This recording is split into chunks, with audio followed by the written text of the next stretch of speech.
fata ubugingo bwanjye mwami umurikire umutima wanjye uko ndi wese ngutumbire untegeke mwami mana yanjye soko y'ubuzima amahoro n'urukundo ni wowe ntakira ijoro n'amanywa yobora ubugingo bwanjye unkomeze turamurige mu gahabane wanjye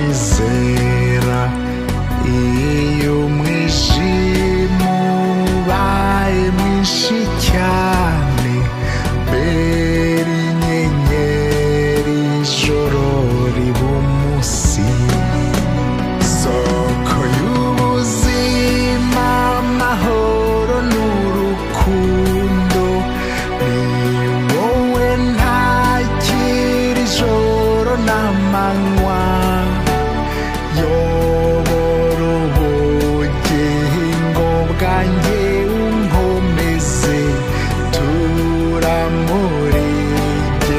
mu gahabane wanjye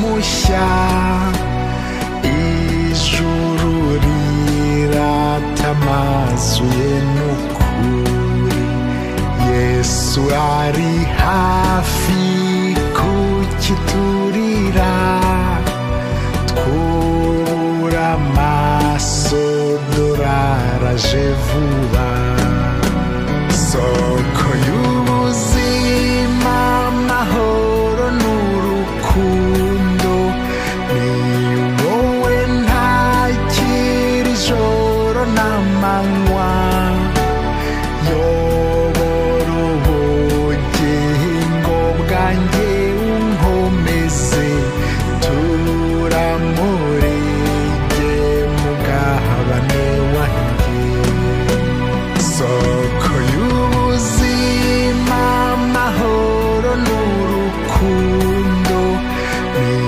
wowe ntakira ijoro n'amanywa yobora ubugingo bwanjye unkomeze turamurige mu gahabane wanjye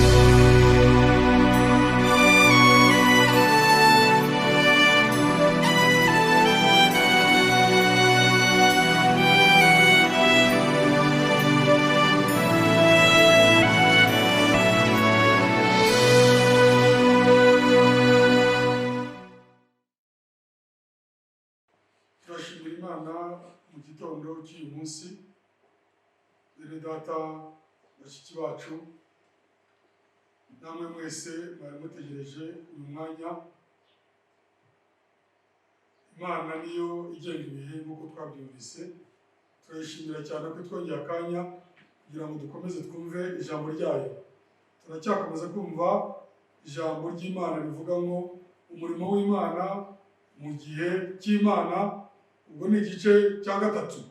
Ijambo ry'Imana ntabwo riturambira, iyo rihumetswe nayo ritanga ubugingo. Aba nongeye kubatumira mu gitondo cy'uyu munsi kugira ngo twese ducishe imitima bugufi, dutegereze Uwiteka mu ijambo rye, kuko si n'ijuru bizashira, ariko ijambo ry'Imana rizahoraho iteka ryose. Dawidi niwe wavuze ngo ijambo ryawe Mana rindutira zahabu yose, rindutira feza yose. Ijambo ry'Imana ni umutungo ukomeye kandi umutungo utaboneka ahabonetse hose. Niyo mpamvu tuyishimira kuko yongeye kuduha akanya ko kumva ijwi ryayo. Reka dufatanyirize hamwe, ducishe imitima bugufi, dusaba Uwiteka kugira ngo ubwe amanuke mu ijambo rye, avugane n'imitima yacu. Turasenga. Turagushimiye Umwami wacu Yesu Kristo, turagushimiye Mukiza ubuntu n'imbabazi, utwongeye umunsi wo kubaho, utwongeye igitondo cyiza, utwongeye Mwami agahe, igihe, akanya k'igiciro cyinshi tuboneka imbere yawe. Turagusaba ngo uturinde kuba nka Marita wagiye mu mirimo myinshi akivunisha ndetse akibwira ko yakoze ibiruta, aza no kukuregera umuvandimwe we ati wabwiye Mariya akamfasha imirimo tukakwakira. Nawe uramubwira uti Marita, Marita, wikwirusha muri byinshi, icyangombwa ni kimwe. Mariya yakimenye, yafashe umugabane mwiza, kuko Mariya yari yamanutse yicara ku birenge byawe, atega ugutwi ijambo ryawe. Mwami, imirimo yo kuri iyi si ni myinshi, ariko icyangombwa ni kimwe. Ndagusaba ngo uturishe imitima yacu, turishe imitima y'abumva iri jambo, tumanuke ku birenge byawe, tugutege ugutwi. Mu mwanya muto duhaye, ijambo ryawe ntirijya riba rito, urisige Mwami. Usige umugaragu wawe Mwami udafite icyo ashoboye, wowe ushobora byose, umanuke mu ijambo ryawe, userure ubushake bwawe, utuganirize kuva dutangira kugeza dusoza. Uwiteka Mana yacu, imitima yacu iturishirizwe imbere yawe, uduhe umugabane mwiza. Umwanzi waturiganya akaturangaza, dore ko iri jambo turyumva wenda turi mu ngo zacu, cyangwa se turi aho dukorera, cyangwa turi ahandi hantu hanyuranye, ariko uduhe guha agaciro uyu mwanya Mwami. Twumve ijwi ryawe, udutegurire ameza, twuzurize ibikombe, uduhe gutaha Mwami tuvuye imbere y'iri jambo, buri wese agushima, buri wese agusingiza. Uduhe umugabane wacu uko wawutugeneye, nkaba ngushimiye mu izina ry'Umwami wacu Yesu Kristo, amen. Turasomera hamwe ijambo ry'Imana riri mu rwandiko rwa 2 rw'Abakorinto Pawulo yabandikiye, igice cya 6, umurongo wa 1 kugeza ku wa 2. Abakorinto ba 2 igice cya 6 umurongo wa 1 kugeza ku wa 2.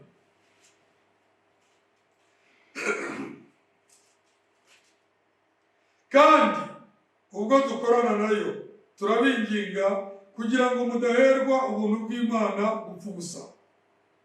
Umurongo wa 2,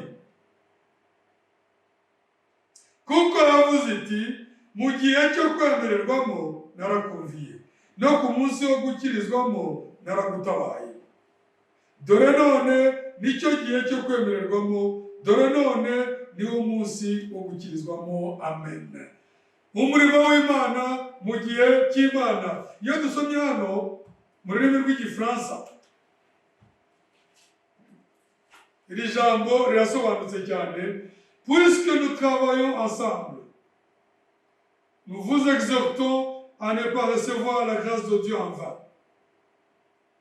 Car il dit, au temps favorable, je t'ai exaucé, au jour du salut, je t'ai secouru.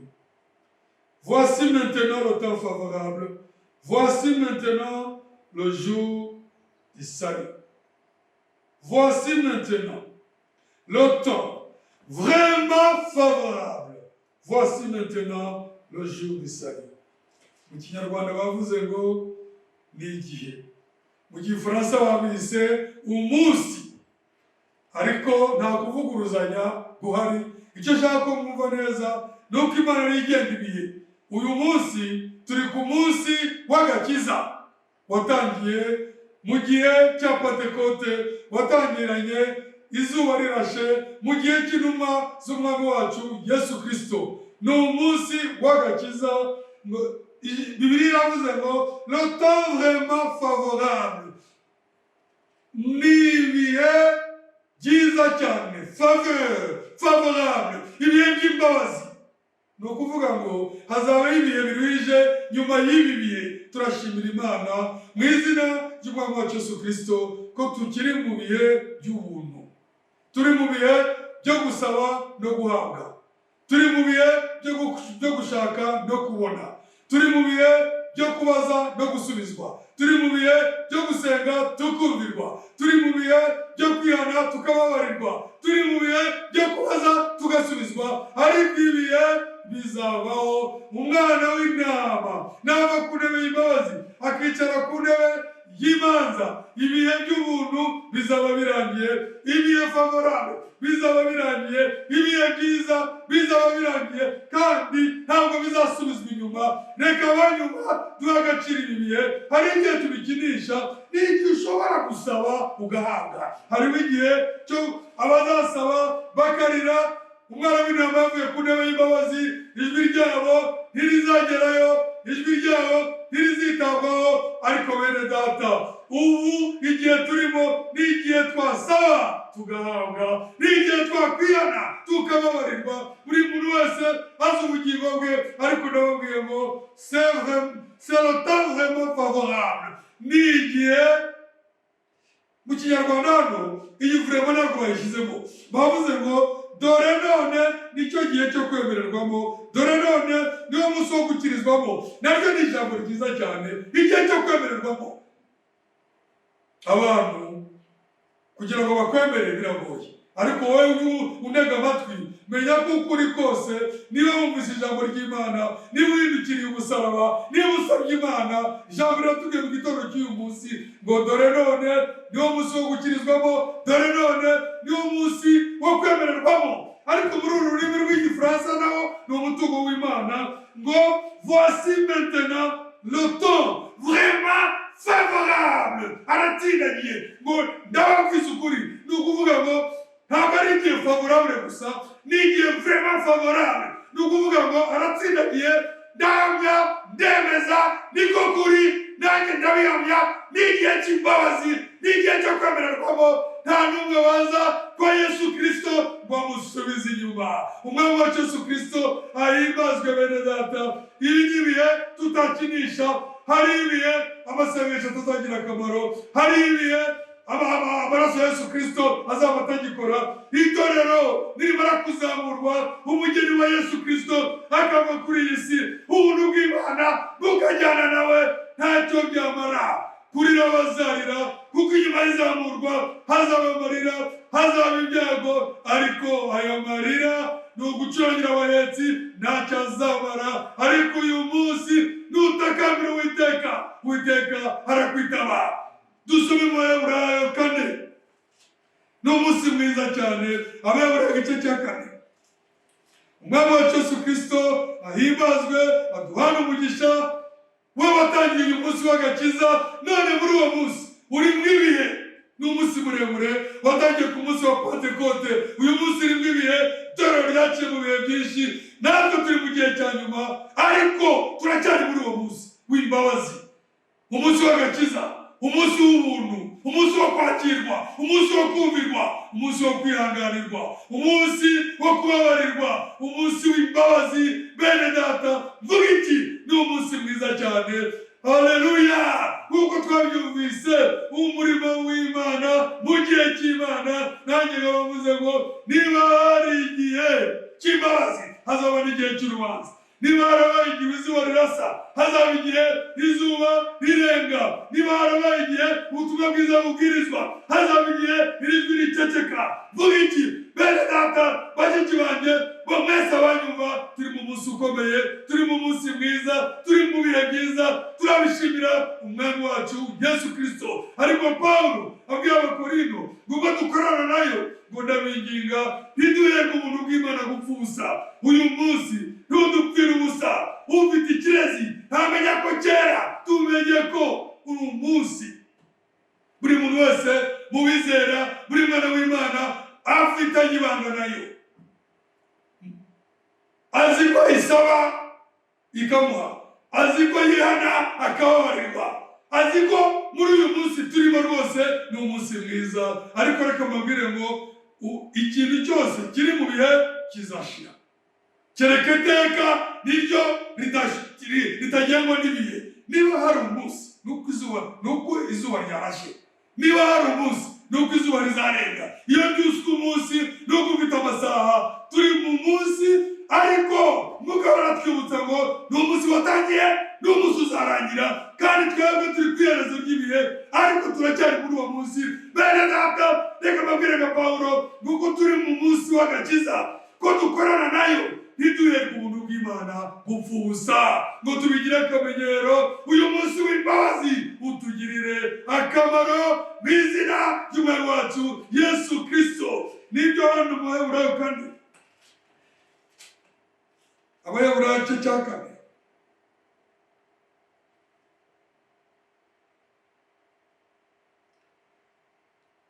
murongo wa 7, Imana yongera gutoranya umunsi, niwo uyu munsi.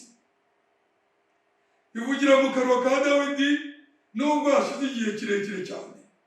Ya magambo yamaze kuvugwa haruguru ngo uyu munsi nimwumva ijwi ryayo nimwinangire imitima yanyu. Haleluya! Imana yongera gutoranya umunsi. Nibyo turashimira Imana, ijambo ry'Imana rikugezeho abari ibihe byawe. Imana yongera gutoranya umunsi, niwo uyu munsi. Uyu munsi ntabwo ari umunsi w'amasaha 12. Ni igihe cyacu, ni igihe cyawe, ni igihe cyanjye. Uyu munsi niwo ijwi ryayo ntiwinangire umutima. Ndibuka nizera mwaka w'igihumbi kimwe magana cyenda mirongo irindwi n'umunani, iri jambo ry'Umuheburayo 4:7 iryo nasomye. Sinababwira ibyari byatambutse imbere, ariko byahise biza nka filime. Mbona ko Imana mu buntu bwayo, mu ijwi ryayo rituje, yashatse kunyiyegereza kenshi. Noneho somye iri jambo, gize gutya somye iri jambo, numva yuko ari imbarutso. Ndavuga ngo by'Imana yankoreye, by'Imana yandinze, aho Imana yanyujije, uko Imana yanyinginze, mbese noneho ntabwo marenga. Bene data, nta muntu watangira urugendo rwo kujya mu ijuru, nta muntu wakwizera nta mbarutsi bayo, nta muntu wakwizera atari Imana yonyine itoranije umunsi. Uwo munsi sinzawibagirwa. Hari tariki 8 z'ukwezi kwa 4 mwaka w'igihumbi kimwe magana cyenda mirongo irindwi n'umunani. Ndashimira Imana. Ariko unyumva, Imana ntigena ibihe, Imana nitoranya umunsi. Nanjye mu izina ry'Umwami wacu Yesu Kristo, reka mvuge nka Pawulo ngo Imana yongeye gutoranya umunsi, umugenga w'ibihe. Uyu munsi niwumva ijambo ryayo. Umwami wacu Yesu Kristo yabwiye abigishwa be ngo muzabagaho bo kumpamya, umuvugabutumwa arahamya, ariko Imana niyivuga. Abantu bashobora kumva ijwi ry'umuvugabutumwa, ariko uwumva ijwi ry'Imana n'urenga aho ngaho. Njyewe mpagaze hano ndavuga icyo Imana yampaye, ariko ijwi ry'Imana riramanuka rikagera imbere. Iryo jwi niryo mbabwira ngo niri kugera ku mutima, nirigera imbere. Ndakwinginga uryumvire, kuko iryo jwi ntabwo ari iry'umuntu, iryo jwi nirigera imbere h'imbere, iryo jwi nirimanuka uryumvire. Ndasubiramo, ubutumwa buravugwa mu Kinyarwanda cyangwa izindi ndimi, bukavugwa n'Abanyarwanda cyangwa n'abanyamahanga, ariko mu by'ukuri Uwiteka niwe uvugana n'imitima y'abana be. Aba nanjye uvuze nka Pawulo ngo uyu munsi niwumva ijwi ryayo uretse iryanjye jya urimo uvuga. Imana inyuze muri iri jambo nigukomaga ku mutima uramenye ntuhagarike imbabazi zayo, kuko uri wo mwanya vraiment favorable, ni wo mwanya mwiza Imana yahisemo. Turi mu bihe bikomeye, turi mu bihe bikuze, ibihe bigomba kubisa iteka. Umunsi watangiye ugomba kuzarangira, ariko ijambo ry'Imana nikugeraho irinde kuricecekesha, worohe. Tuvuze nka Pawulo ngo Imana yongeye gutoranya umunsi, ni uyu munsi. Ni umunsi vraiment favorable, ni umunsi mwiza cyane, ni umwanya Imana ikoze ku mitima y'abumva ijwi ryayo. Iyo dusomye hano Baheburayo 4:12, uyu munsi niwumva ijwi ryayo ntunangire umutima wawe, kuko ni umunsi wakomererwamo, ni umunsi mwiza. Ijwi ryayo nk'uko nabivugaga ritandukanye n'iry'abantu. Ijwi ryayo iyo rikugezeho urabimenya. Baheburayo 4:12, kuko ijambo ry'Imana ari rizima, rifite imbaraga kandi rikagira ubugi buruta ubw'inkota zose, rigahinguranya ndetse kugeza ubwo rigabanya ubugingo n'umwuka, rikagabanya ingingo n'umusokoro, kandi rikabangukira kugenzura ibyo umutima wibwira ukagambirira. 13, nta cyaremwe kitagaragara imbere yayo, ahubwo byose bitwikuruwe n'ibyambaye ubusa mu maso y'izatubaza ibyo twakoze. Ijambo ry'Imana ni inkota itemera habiri, ni inkota ityaye ngo ririnjira rigatandukanya ingingo n'umusokoro, ariko ryabanje gukora iki? Rikagabanya ubugingo n'umwuka. Ubugingo n'umwuka ni umuntu w'imbere, ingingo n'umusokoro ni umuntu w'inyuma. Ijambo ry'Imana iyo rije rizana imbaraga. Iyo rije Bibiliya yatubwiye ngo riragenzura rikamenya ibyo dutekereza, ngo byose biba bigaragara ko imbere y'iri tara riraruka n'iri tara, ngo nta na kimwe kitambaye gusa imbere yaryo. None uyu munsi iki jambo ry'Imana rikumurikira, rikakwereka yuko atari cyo ukire kure. Iki jambo ry'Imana rikumurikira, rikakwereka yuko, rikatwereka ko tugikeneye, tugihobere. Iki jambo ry'Imana ritubujije tukireke. Bene data bakundwa, ni umunsi bigishoboka, biracyashoboka kwihana no kubabarirwa, biracyashoboka gusaba no guhabwa, biracyashoboka guhamagara no kwitabwa, biracyashoboka gukomanga no gukingurirwa, biracyashoboka kwegera Imana, biracyashoboka kwiyiriza ubusa ugasenga Imana ufite ikigeneyeho ikagusubiza. Ni ibihe vraiment favorable, ni ibihe byiza cyane koko, ni ibihe byiza cyane koko, vraiment favorable. Ni ibihe bitagusaba kuba uri mu rusengero, aho waba uri hose watakambira Uwiteka akakwitaba, kubera ko Umwami wacu Yesu Kristo yaraducunguye. Umwami wacu Yesu Kristo yamennye amaraso. Umwami wacu Yesu Kristo yishyuye ikiguzi. Umwami wacu Yesu Kristo nyuma yo kuducungura avugiye ku musaraba ngo byose birarangiye. Ntabwo yadutaye, niwe mbaraga z'Imana, niwe mutambyi mukuru, yicaye mu buryo bw'Imana, niwe utegeka byose. Ari ku ruhande rwacu aradusabira, atajyanye amaraso yandi, atajyanye amaraso y'ibitungwa, afite amaraso ye bwite. Ni umunyambabazi. Ibyabaye ku musaraba nk'uko ijambo ry'Imana rivuga ngo mu bihe by'Imana umunsi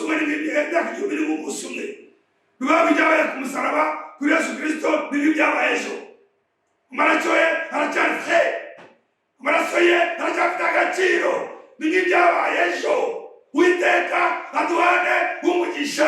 Bene data, tuvuze nka Pawulo ngo ubwo dukorana nayo ntiduhe ubuntu bw'Imana kuvuza. Amaraso aracyahari, imbabazi z'Imana zirahari, urukundo rw'Imana rurahari, ijambo ry'Imana rirahari. Niba twumva ijambo ry'Imana ntabwo ari amateka. Ijambo ry'Imana ni ukuri, ni rizima. Tugarukire ku mutwe w'ikibwiriza cyacu, umurimo w'Imana mu gihe cy'Imana. Igihe tuvuga ni igihe cy'agakiza, igihe tuvuga ni igihe cy'itorero rya Yesu Kristo, igihe tuvuga c'est l'âge de l'épouse, ni umwaka w'umugeni, ni igihe cy'umugeni cyatangiranye imbaraga, ni igihe cy'umugeni, ni igihe cyo kwemererwamo, ni igihe cy'imbabazi. Ariko bene data, hazaza n'igihe cy'urubanza. Iyo dusomye muri Luka 4 umurongo, reka wenda duhere ku wa 14 kugira ngo tubyumve neza.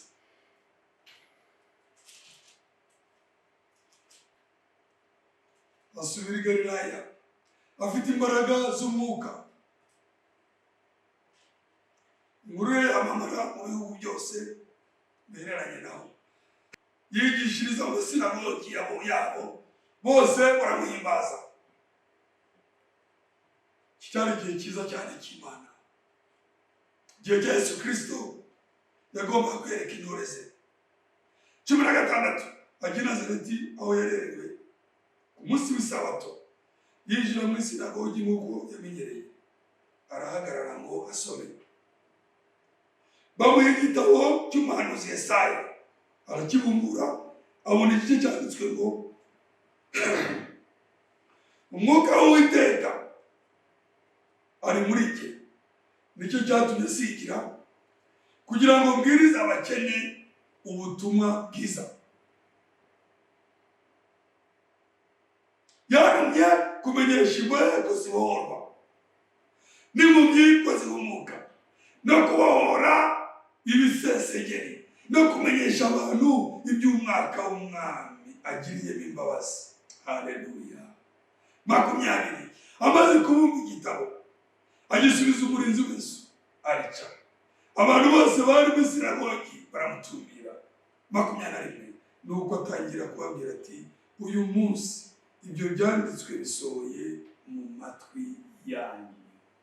Uyu munsi, ese niba hari itariki y'ukwezi uku n'uku, muribaza ko umunsi wa Yesu urangira? Oya, ni ibihe. Iyo tugiyemo turebye iri jambo, umwami wacu Yesu Kristo nk'uko twabisomye, umurongo wa 17 uravuga ngo bamuha igitabo cy'umuhanuzi Yesaya, arakibumbura, abona igice cyanditswemo ngo umwuka w'Uwiteka ari kuri jye. Reka tukirebe. Ni Yesaya 61 umurongo wa mbere n'uwa kabiri, ariko wa kabiri tuwutega amatwi cyane. Yesaya 61 umurongo wa mbere n'uwa kabiri.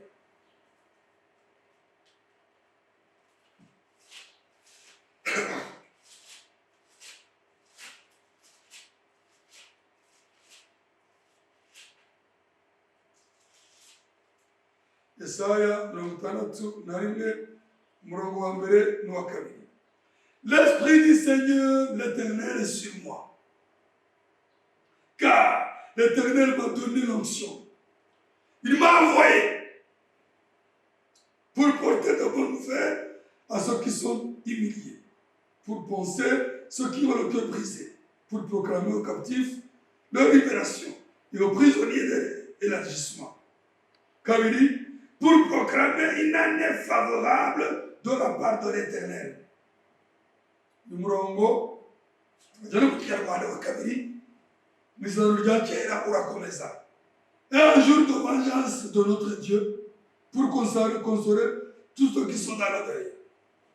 Un jour de vengeance de notre Dieu. Ijambo ry'ubuhanuzi reka tujye mu Kinyarwanda murabyumva neza. Yesaya 61.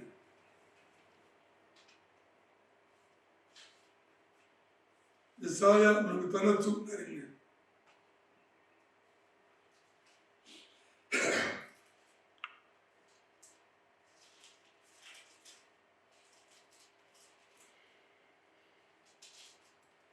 Murongo wa mbere, umwuka w'umwami Imana ari kuri iki. Yesaya 61 umurongo wa mbere, umwuka w'umwami Imana ari kuri iki. Birahura na Luka 4 murongo wa 17 nyine twamuvise ngo bamuha igitabo cy'umuhanuzi Yesaya arakibumbura. Murongo wa 18 niwo hano Yesaya 61 umurongo wa mbere, birahura na Luka 4:18. Umwuka w'Uwiteka ari muri iki. Hano Mw'izina rya kera baravuze ngo umwuka w'umwami Imana ari kuri iki. Uwiteka niwe mwami Imana. Unyumva wese navuge amina. Kubera ko ntabwo imuka, ntabwo ari Yesaya bivugaga. Bene data, abahanuzi n'ibikoresho, niyo mpamvu Bibiliya rero ni igitabo kidasanzwe, ni igitabo twita ijambo ry'Imana. Umwuka w'umwami Imana ari kuri iki. Igihe cy'iryo jambo Imana nyiribiye ibonye ko iryo jambo rigiye gusohora, umwami wa Yesu Kristo yinjira mu sinagogi, afata igitabo, umuzingo w'igitabo arabumbura, kubera ko niwe nyiri ijambo ahita ahabona, kandi yaraharebaga. Ntabwo yajya no gushakisha nk'ibigimba maze akora muri makuru. We n'Imana ahita akora icyo agomba gukora mu gihe cyacyo. Ahita avuga ngo umwuka, Luka 4:18, umwuka w'Uwiteka ari muri jye. Yesaya yari yavugishijwe mu gice cya 61 umurongo wa mbere, umwuka w'umwami Imana ari kuri jye. Ikibazo hano wabisoma yagira ngo ari kuri Yesaya. Oya, Yesaya ni igikoresho. Bene data, twizere ijambo ry'Imana. La parole de Dieu est parfaite. Ijambo ry'Imana riratunganye. Ku bana b'Imana barabona ko atari Yesaya. Oya, ni nk'uko Dawidi yavugaga ati bagabanya imyenda yanjye, imbwa zirangose, bagabanya ikanzu yanjye, ariko ibyo byabaye ku musaraba. Bene data, ijambo ry'Imana ni ukuri. Umwami Imana yarimo atangaza umwaka. Uwiteka Imana yacu yarimo atangaza ibihe vraiment favorable, ibihe byiza. Ndashimira Imana, ibihe byatangiranye na Kristo agahamagara intumwa ze akabihamya ku munsi wa Pentekote. Ibyo bihe itorero ry'Imana nzima biracyabirimo. Umwami wa Yesu Kristo ahimbazwe, wadusigiye natwe umwanya muri ibyo bihe. Imana ishimwe, turacyari muri uwo mwaka, turacyari muri ibyo bihe. Umwuka w'umwami Imana ari kuri jye.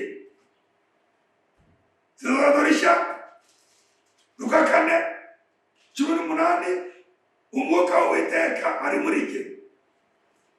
Twakomeze mu izina rya kera Yesaya 61 nyine umurongo wa mbere, kuko Uwiteka yansize amavuta. Kuko Uwiteka yansize amavuta ngo mbwirize abagwaneza ubutumwa bwiza. Muri Luka 4:18 dukomeje, nicyo cyatumye ansigira kugira ngo mbwirize abakene ubutumwa bwiza. Abagwaneza niko babisuzano rya kera, muri cyo bisa abakene. Ndagira ngo munyuve, ntabwo ari abakene, ntabwo ari abakene bakeneye iby'isi. Ni ba bandi Yesu yavuze muri Matayo 5 ngo hahirwa abakene. Sibyo? Hahirwa abashonje, hahirwa abaciye bugufi. Ni ukubwiriza ubutumwa abifite mu mwanya wabo. N'iri jambo ntacyo ryamarira utarikeneye, ariko ndahamya ko kugira ngo tubone ubu buryo, tubone ibyuma, tubone aka kanya, nuko hari umubano uhamagara, hari ubutaka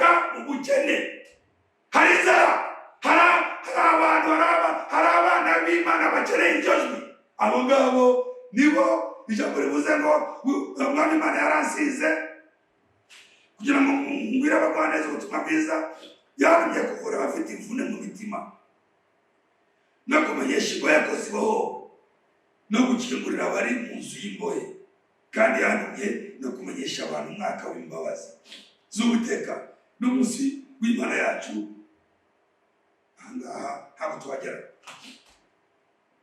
umunsi w'Imana yacu izahoreramo ndabigarukaho mu kanya, ariko ikintu gitangaje kugira ngo abumva batega amatwi nuko umunsi wo guhora Yesu Kristo ahagaze mu gihe cy'agakiza, ahagaze mu munsi w'imbabazi. Ibyo guhora ntiyabivuze, yahise azinga n'igitabo. Murongo wa 18, umwuka w'Uwiteka ari muri jye, nicyo cyatumye nsigira kugira ngo mbwirize abakene ubutumwa bwiza, yantumye kumenyesha imbohe ko zibohorwa n'impumyi ko zihumuka, no kubohora ibisesege, no kumenyesha abantu iby'umwaka w'umwami agiriyemo imbabazi. Amaze kubumba igitabo agisubiza umurinzi w'inzu aricara. Abantu bose bari mu isinagogi baramutumbira. 21. Nuko atangira kubabwira ati, uyu munsi ibyo byanditswe bisohoye mu matwi yanyu.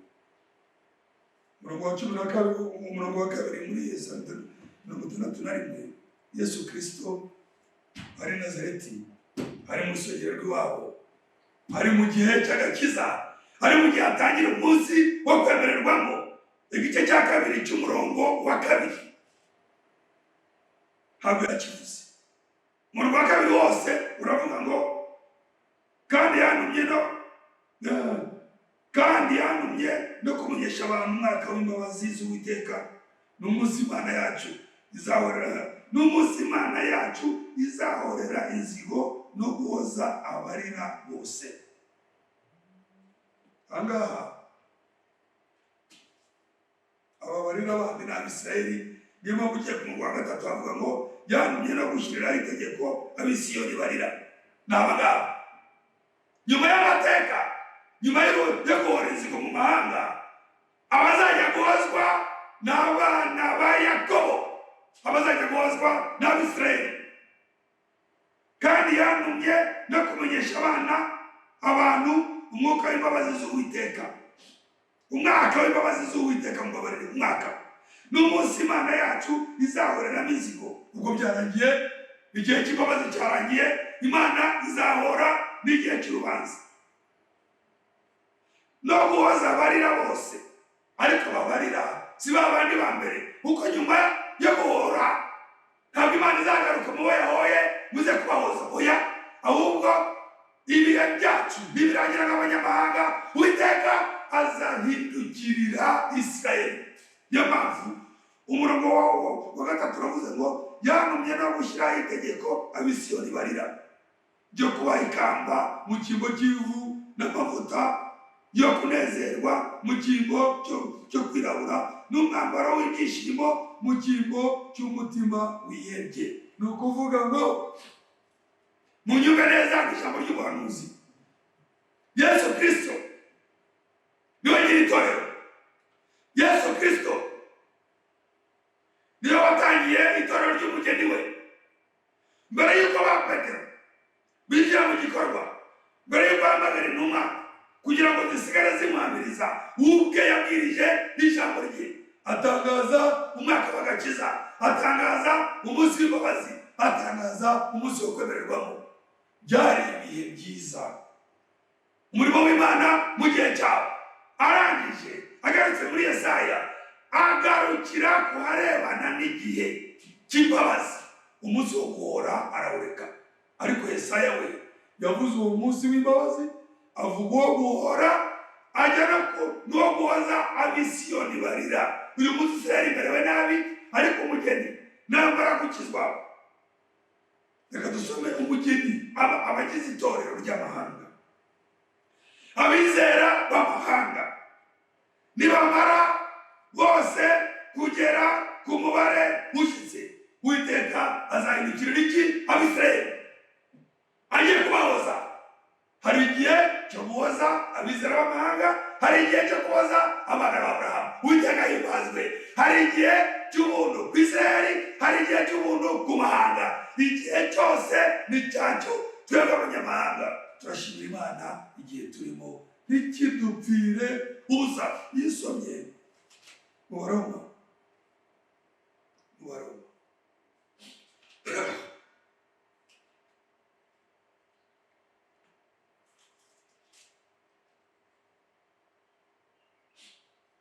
yisomye mu Baroma cya 9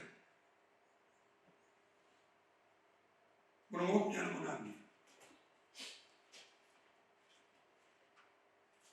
Abaroma cya 9 umurongo wa 28.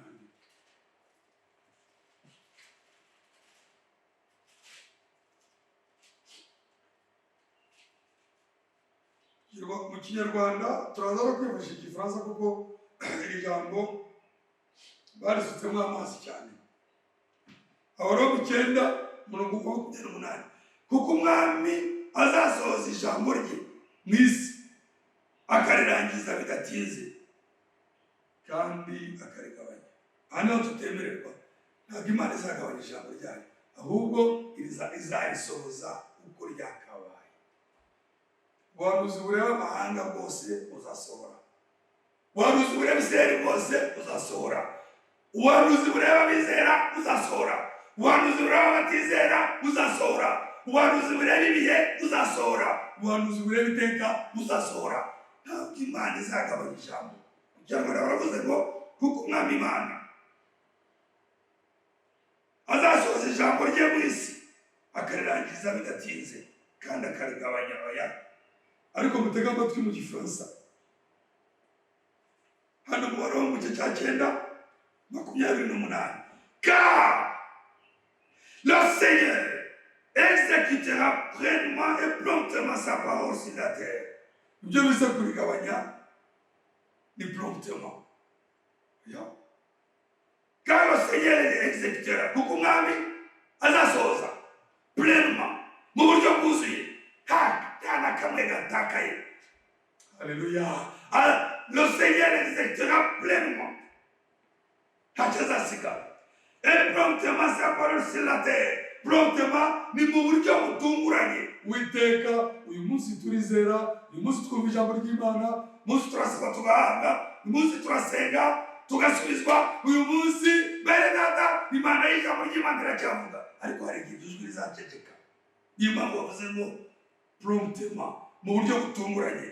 Iyo usomye hano mu gitabo cy'Abaroma noneho 11:25 haravuga ngo bene data kugira ngo mutabona uko mwirata ndashaka ko mumenya iby'iri banga.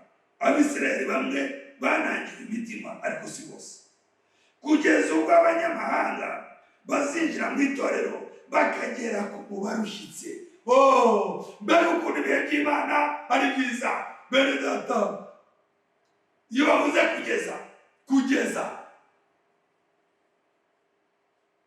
Abisirayeli banangiye imitima, ariko umubare w'intama z'Imana niwuzura. Haleluya.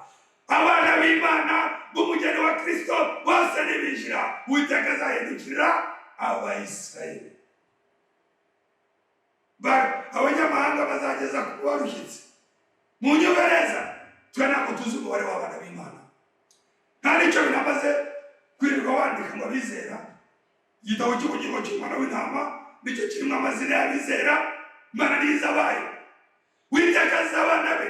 Ariko abizera nibagera ku mubare ushyitse nta kinamico izongera kuba. Imana izabigeze ku ntego yayo ihindukirire. Haleluya. Abayisirayeli nibyo twabonye muri Yesaya 61. Ni umwaka wo kubabarira, ni umwaka wo guhoza, ni umwaka wo gusana imitima, ni umwaka w'agakiza. Ariko ijambo rirakomeza ry'ubuhanuzi ngo ni umunsi wo guhora kw'Imana yacu. Uwo munsi imbere mu isinagogi Yesu mu isezerano rishya yirinze kuwuvuga, ariko Yesaya we yavugaga mumbumbe imigambi y'Imana. We yarakomeje aravuga ngo no guhora kw'Imana yacu. Aranakomeza ngo no guhoza abarira.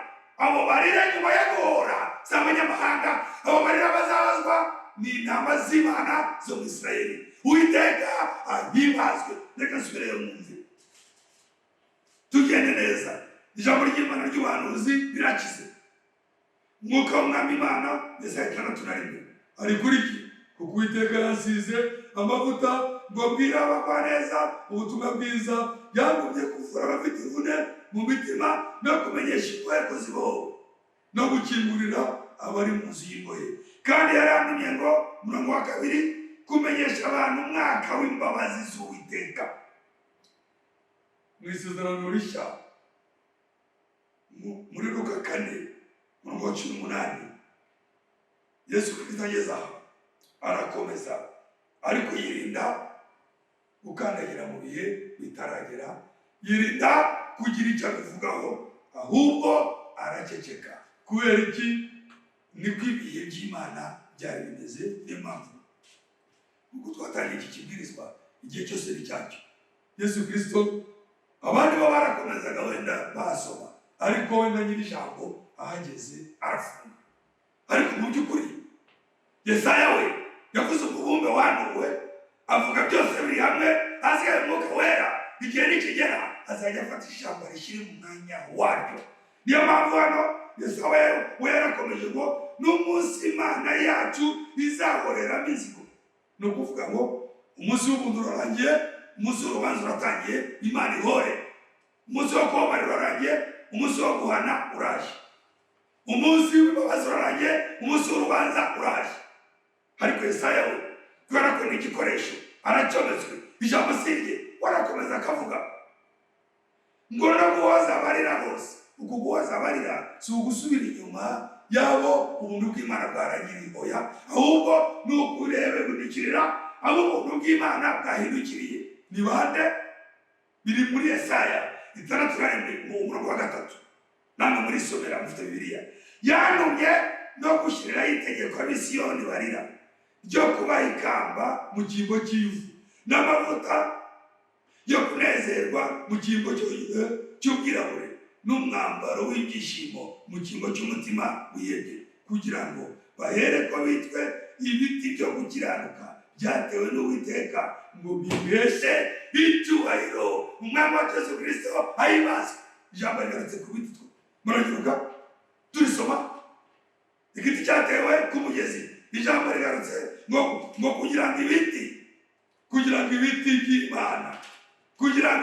by'Imana biheshe icyubahiro. Nk'uko twabibonye hari ibiti mu mahanga, hari ibiti mu Isirayeli. Bene data, igiti Imana yateye ntabwo umuyaga uzagihirika. Igiti Imana yateye cyizera imbuto. Ndasubiramo n'imvugo y'ubuhanuzi.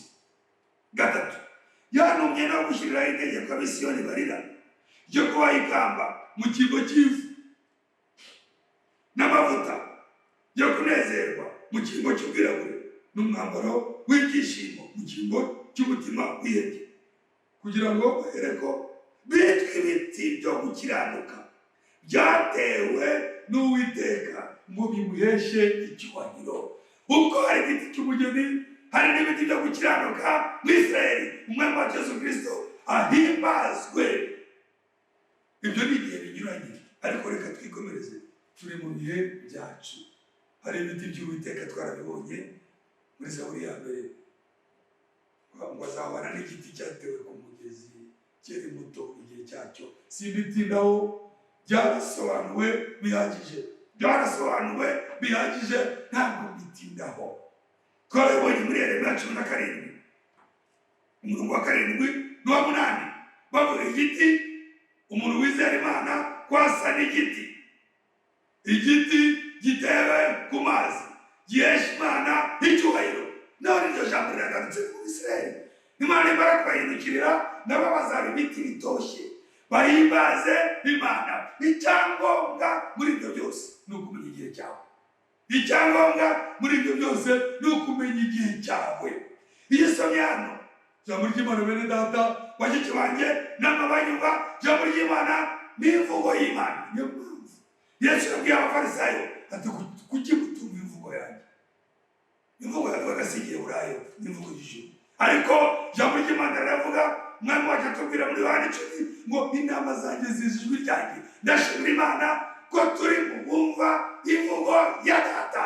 Ijambo ry'Imana ntabwo ari ugucuruza umunyu. Ijambo ry'Imana rigenewe abafite amatwi yo kumva.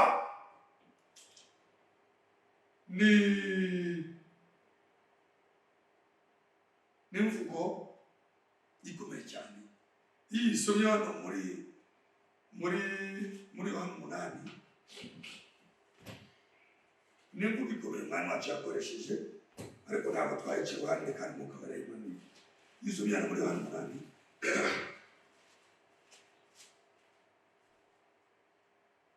Yesu arababwira ati, yaba Imana yari so muba mumunze, kuko naje nkomotse ku Mana. Sinaje ku bwanjye, ahubwo niyo yantumye.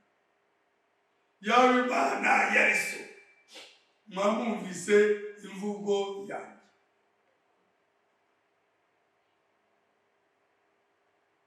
Yaba Imana yari so muba mumunze, kuko naje nkomotse ku Mana. Sinaje ku bwanjye, ahubwo niyo yantumye. Kuko barimo bamuburanya ko Imana ari se. Arabwira ati, Imana ni Data, namwe Imana ni so, Imana niyo yantumye. None ndababwira icyo yantumye tukabipfa. 43.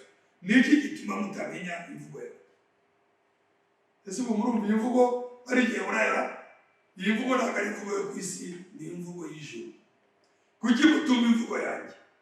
Nuko mutabasha kumva ijambo ryanjye. Hari abantu badashobora kumva ijambo ry'Imana. Ntabwo ari aya matwi abiri mvuga. Hari abantu imitima yabo idashyikira ikirere cy'ijambo. Ngize gutya, hari n'abandi Imana yabitoranirije bagira umuntu ijambo ry'Imana risohoka imitima yabo ikarihobera. Muri abo natwe turimo. Umurongo wa 44. Mukomoka kuri zo Satani, kandi byose ararikira nibyo namwe mushaka gukora.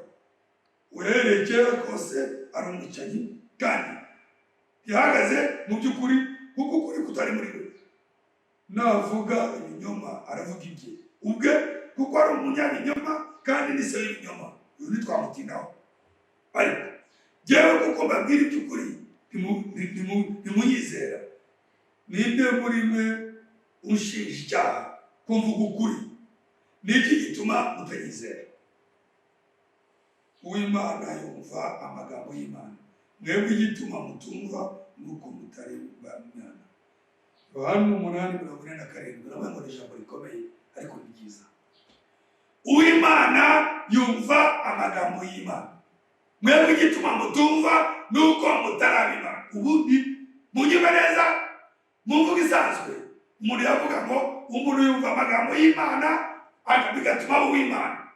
Ariko siko Yesu avuze.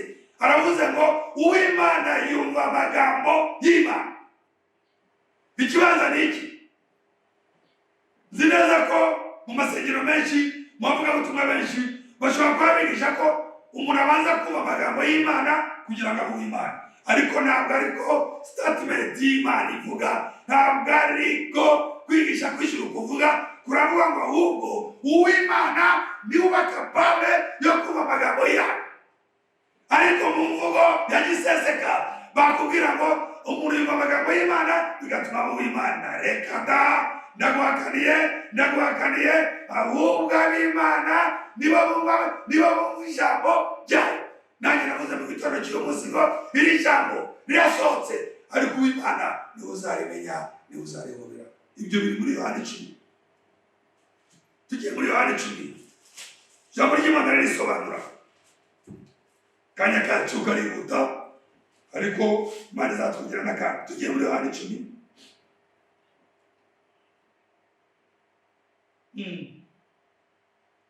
Yohana igice cya 10. Umurongo wa 14.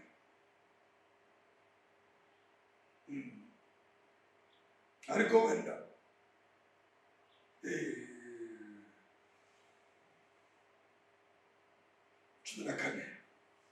Yohana igice cya 10 umurongo wa 14.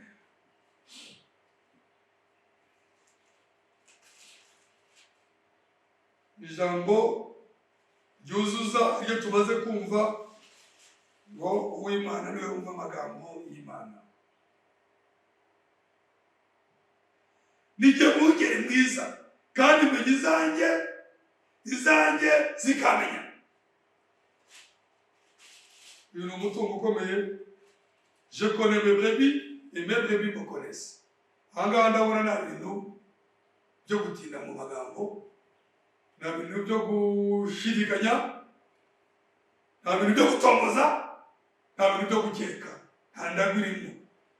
Imana izi intama zayo nazo zirayizi. Ni ukuvuga ngo baraziranye. Ijambo ry'Imana risohotse riba rigenewe abana b'Imana. Iyo ibyo kurya bitanzwe biba bigenewe intama z'umushumba. Nijye mugere mwiza 14 kandi menya izanjye zikamenya nk'uko data amenya nanjye nkamumenya kandi mfira intama zanjye. Mfite n'izindi ntama zitari izo muri uru rugo, nazo mwiriye kuzizana. Zizumva ijwi ryanjye kandi zizaba umukumbi umwe, zigire umwungeri umwe. Mfite n'izindi ntama zitari izo muri uru rugo, nazo zigomba kuza. Zizumva ijwi ryanjye, habeho ubushyoma umwe n'umushumba umwe. Izi ntama Yesu yavugaga ni twebwe abanyamahanga. Urugo yavugaga ni Isirayeli, ntabwo ari urugo rw'urupangu, ntabwo yarahagaze mu gipangu. Mfite n'izindi ntama zizari zo muri uru rugo. Yesu yarahanuraga avuga twebwe nazo zizaza, nazo zizumva ijwi ryanjye. Bene data, intama z'Imana zumva ijwi ry'Imana. Intama z'Imana zimenya ibihe by'Imana. Tukaba dushimira Imana, tukaba dushimira Imana ko turi mu bihe byiza, turi mu bihe byayo, turi mu bihe byiza, turi mu bihe intama z'Imana zumva ijwi ryayo. Tumaze kubyiyumvira no mu Isezerano Rishya, umwami yarabivuze ngo intama zanjye zumva ijwi ryanjye. Ari muri Yohana 8, ari muri Yohana 10, biragaragara yuko ikibanza ni ukuba intama yayo. None ijambo ry'Imana rigasohoka rikavuga ngo mes brebis connaissent ma voix. Intama zanjye zizi ijwi ryanjye. Ariko tugarutse ku kibwirizo cy'uyu munsi, nuko umurimo w'Imana mu gihe cy'Imana, igihe mvuga uyu munsi ni igihe cyo kwemererwamo. Nk'uko Bibiliya yatubwiye mu Gifaransa, ni igihe vraiment favorable. Mu nyumve ni igihe rwose kitari icyo gupfa ubusa. Nk'uko twabitangiye tubyumva tugitangira Makorera 2:6. Nk'uko dukorana nayo turabiginga ntiduhere umuntu bw'Imana gupfa ubusa. Bene data, bashiki banjye, bana mwese munyumva, mu gihe amaraso y'Umwana w'intama akiri ku gicaniro, mu gihe amaraso ya Yesu Kristo akivuga kuruta iy'abeli, mu gihe Umwuka Wera agihari ngo ayobore itorero, mu gihe imbabazi z'Imana zigihari, mu gihe ameza y'Imana agihari, mu gihe ubutumwa bukivugwa, mu gihe agakiza kagitangwa, mu gihe imbabazi zigitangwa, ni ibihe byiza cyane, ni ibihe bidakwiye kudupfira ubusa, ni ibihe twagenerewemo, ni ibihe twasuwemo. Niyo mpamvu ndabyita gusoza, ariko ni ugusubika. Tuzakomeza. Icyo nsaba Imana ni uko ibihe by'Imana yatugendereyemo dukwiye kubimenya. Turi mu bihe byiza. Ibi bihe murabibona byaratangiye, tuzabibona ubutaha. Ariko twebwe abigihe cy'umucyo w'akagoroba, bivuze ko hari igihe cy'umucyo warashe, turi ku musozi w'ibi bihe, ariko still ibi bihe biracyahari. Aho uri unyumva, aho uri wumvira ijambo ry'Imana ryavuze mu mwaka uko uriwe, sinzi umugozi ukoshye, ni umwaka wo gusana imitima yasezeye, sinzi ikiguteye agahinda, ni umwaka wo kubazabarira, ni umwaka w'imbabazi. Ni ibihe byiza cyane. Uwiteka agusange, aguhe icyo ukeneye mu izina rya Yesu Kristo. Icyo twumvise ni uko ijambo umwami yavuze ngo mwese abananiwe n'abaremerewe muze musange, sibyo? Matayo 11:28. Matayo 11:28. Ibyo bihe turacyabirimo, gusana imitima, guhoza abarira, abari mu gahinda, gusiga amavuta abababaye. Ibi bihe byiza cyane Imana yaduhaye biracyafite agaciro. Unyumva wese nayeho kumusanga. Matayo 11:28. Dusoza Matayo 11:28. Nibihe ntacyabihindura kereka nibigera ku musozo. Ibihe by'imbabazi bikabisa ibihe by'urubanza. Intebe y'imbabazi, intebe y'ubuntu ikabisa intebe y'urubanza. Ubuntu buherekezwa no kubabarira, urubanza buherekezwa n'igihano. Murumva ni ibihe bitandukanye, ariko muri ibi bihe by'uyu murimo mwiza Uwiteka dushoboze. Matayo 11:28. Mwese abarushye n'abaremerewe nimuze musange ndabaruhura. Nibihe ijambo Imana yaduhaye ni iryawe, ni iryanjye, ni irya ba nyiraryo, ni iry'abafite amatwi yo kumva, ni iry'intore z'Imana. Wowe wumva iri jambo ari umugabane wawe. Yesu Kristo arakubwiye ngo mwese abarushye n'abaremerewe musange ndabaruhura. Ni umunsi w'agakiza, ni umwaka wo kwemererwamo, ntiduherwe ubuntu bw'Imana gupfa ubusa. Kwesa yabihanuye kuva ku murongo wa mbere w'igice cya 61 n'uwa kabiri, ariko igice cyawo kimwe mwami wacu mu gihe cyaryo muri Luka 4 yahagera akaguna, ni twebwe yagumiyeho. Urubanza kuri twe ntiruraba, kandi n'imbabazi ku Bisirayeli igihe cyabo ikiragera. Umurimo w'Imana mu gihe cyawo, mu gihe cyacu rero uyu ni umwaka wo kwemererwamo, ni umunsi wo gukirizwamo, nk'uko twabyumvise mu Baheburayo 4:7 ngo Imana yongera gutoranya uyu munsi. Ngo ni uyu munsi, ngo ni mu ijwi ryayo winangire umutima wawe. Imana iduhane umugisha, ahubwo aho kwinangira agutegeye amaboko avuga ngo mwese abarushye n'abaremerewe musange ndabaruhura. Abavuga ngo Imana nyir'imbabazi yamanuye iri jambo iriherekeze mu mitima y'abaryakiriye, risohoze ubushake bw'uwaritanze, riduye ibyo Imana yatugeneye. Abashimiye basaba kugira ngo buri wese mu kanya tugezemo, uko Imana imuyobora mu gihe dusenga, mu mutima we amenya icyo avugana nayo kijyanye n'icyo Imana nayo yamubwiye. Imana irabanza ikavuga mu ijambo ryayo, ijambo ryayo rikagira icyo ritugezaho Imana yagennye, yarangiza nayo ikadutega amatwi kugira ngo tuyibwire, kuko irumva. Iduhe icyo tuyisabye, kandi icyo tuyisaba nicyo yo ituyoboramo. Tugiye gufata uwo mwanya wo gusenga nyuma yo kwakira ijambo ry'Imana. Ijambo ry'Imana ntirizajye n'ubusa, oya yewe ntirizajye n'ubusa. Ijambo ry'ukuri ntirizajye n'ubusa, oya yewe ntirizajye n'ubusa. Ijambo ry'umucyo ntirizajye n'ubusa, oya yewe ntirizajye n'ubusa. Ijambo ry'igihe ntirizajye n'ubusa, oya yewe ntirizajye n'ubusa.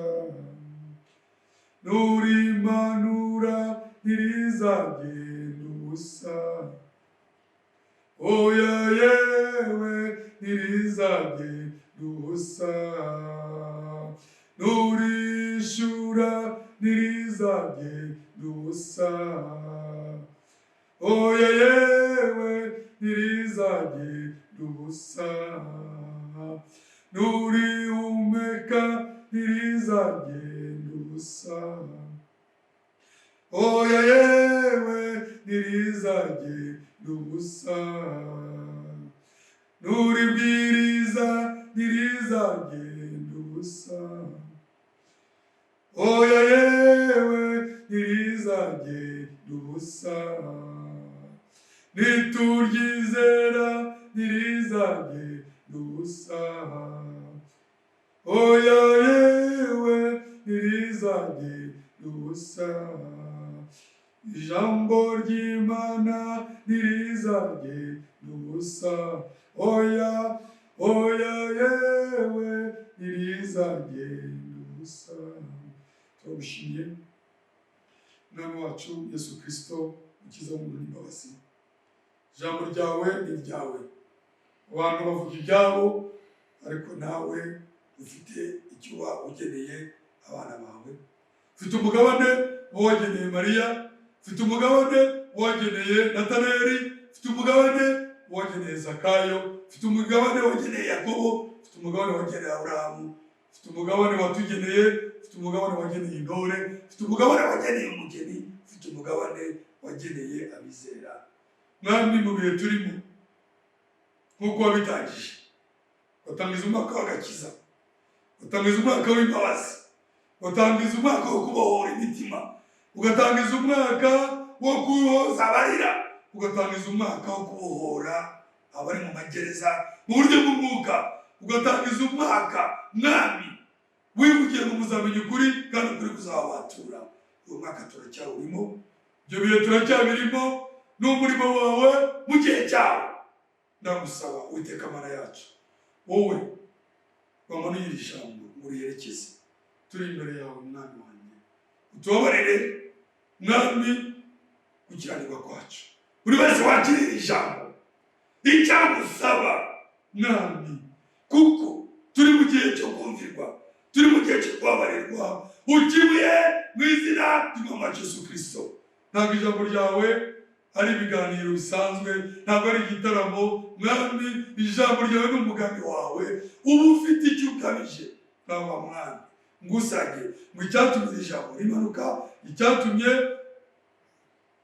risohoka, icyatumye ribwirizwa, uryumvise wese ndagusaba ngo umuhe umugabane we. Iri jambo risoza ubushake bwawe mu mitima yacu. Mwami, riduhe ibyo twaburaga, ritugire inama Mwami, ritumurikire, ritwigishe, rituyobore, riduhe Mwami muri ubu butayu kuba ku isoko ridakama, no kugeza igihe tuzongera kumva ijambo ryawe Mwami, no mu buryo bwose utugenderera mu bibwirizwa, abagaragu babwiriza hirya no hino, ujye uduha umugabane wacu. No mu bihe twiherereye dusoma ijambo ryawe, ujye uduha umugabane wacu. Ukomeze wigisha intore zawe, ijambo ryawe rizohore ngo intama zanjye zumva ijwi ryanjye. Urakoze Mwami wacu Yesu Kristo, duhe umugisha. Ndagushimiye agahe tumaze katubereye keza, nubwo ari kagufi, uzongera utwongere Mwami, kuko ijambo ryawe ni umugabane wacu. Nabagushimiye mu izina ry'Umwami wacu Yesu Kristo, amen. Imana iha umugisha abakiriye ijambo ryayo mwese, amina.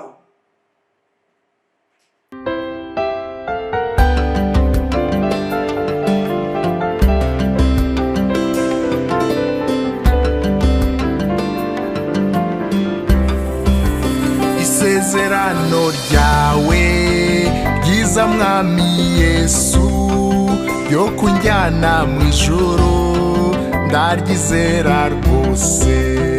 Natangiye urugendo rwo kunjyana iwacu, ariko intege nke zanjye zirangoye Mwami. Tebuka Yesu tebuka, tabara umwana wawe, nkiza abanzi banjye.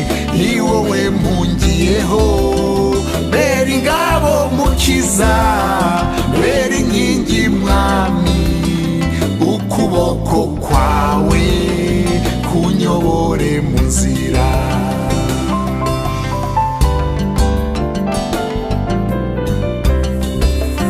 Umwanzi yagenjeje umutima wanjye, yakubise ubugingo bwanjye butsinda hasi, yantuje mu mwijima nk'abapfuye kera, maze umwuka wanjye ugwira isari muri jye. Komeza mwami komeza ubugingo bwanjye, ubuntu bwawe busaga bushoboza urugendo. Nzamuye amaboko yanjye yateze hejuru, guhera mu gitondo mbona imbabazi zawe. Ntawaburana n'Imana ngo ayitsinde na gato, ndetse n'abamarayika ntibera imbere yayo. Ariko umwana w'Imana Yesu Kristo akuzwe, yaratwejeje rwose atugira abera. Nishimwe rikomeye niyo ngabo yacu, ibirego bya Satani nta bubasha bigifite.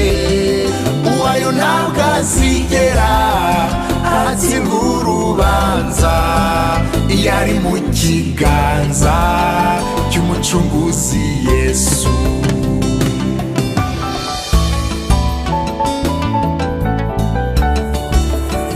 Kubw'izina ryawe n'amaraso yawe, udushoboze kugera mu ijuru kwa Data.